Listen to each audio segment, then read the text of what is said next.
ಭಾರತಕ್ಕೆ 4 ದಿನಗಳ ಅಧಿಕೃತ ಪ್ರವಾಸ ಕೈಗೊಂಡಿರುವ ಫಿನ್ಲೆಂಡ್ ಅಧ್ಯಕ್ಷ ಅಲೆಕ್ಸಾಂಡರ್ ಸ್ಟಬ್ ಇಂದು ದೆಹಲಿಗೆ ಆಗಮಿಸಿದರು. ಈ ವೇಳೆ ವಿಮಾನ ನಿಲ್ದಾಣದಲ್ಲಿ ಅವರಿಗೆ ಭವ್ಯ ಸ್ವಾಗತ ಕೋರಲಾಯಿತು. ಉನ್ನತ ಮಟ್ಟದ ನಿಯೋಗದೊಂದಿಗೆ ಆಗಮಿಸಿರುವ ಫಿನ್ಲೆಂಡ್ ಅಧ್ಯಕ್ಷರು ದೆಹಲಿಯಲ್ಲಿ ನಡೆಯಲಿರುವ 2026ರ 11ನೇ ರೈಸೀನಾ ಮಾತುಕತೆಯಲ್ಲಿ ಮುಖ್ಯ ಅತಿಥಿಯಾಗಿ ಪಾಲ್ಗೊಂಡು ಪ್ರಧಾನ ಭಾಷಣ ಮಾಡಲಿದ್ದಾರೆ.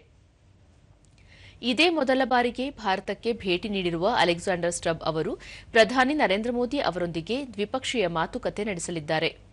ಅಲ್ಲದೆ ರಾಷ್ಟ್ರಪತಿ ದ್ರೌಪದಿ ಮುರ್ಮು, ಉಪರಾಷ್ಟ್ರಪತಿ ಸಿಪಿ ರಾಧಾಕೃಷ್ಣನ್, ವಿದೇಶಾಂಗ ವ್ಯವಹಾರಗಳ ಸಚಿವ ಡಾ ಎಸ್ ಜಯಶಂಕರ್ ಅವರನ್ನು ಸಹ ಭೇಟಿಯಾಗಿ ಚರ್ಚಿಸಲಿದ್ದಾರೆ.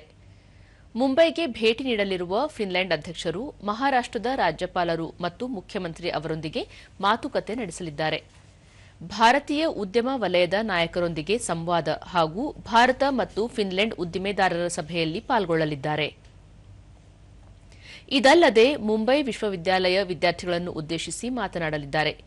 ಭಾರತ ಮತ್ತು ಫಿನ್ಲೆಂಡ್ ದೇಶಗಳ ನಡುವೆ ಸ್ನೇಹಪೂರ್ವ ಸಂಬಂಧವಿದ್ದು ಹಲವಾರು ಕ್ಷೇತ್ರಗಳಲ್ಲಿ ಉತ್ತಮ ಬಾಂಧವ್ಯವನ್ನು ಹೊಂದಿವೆ.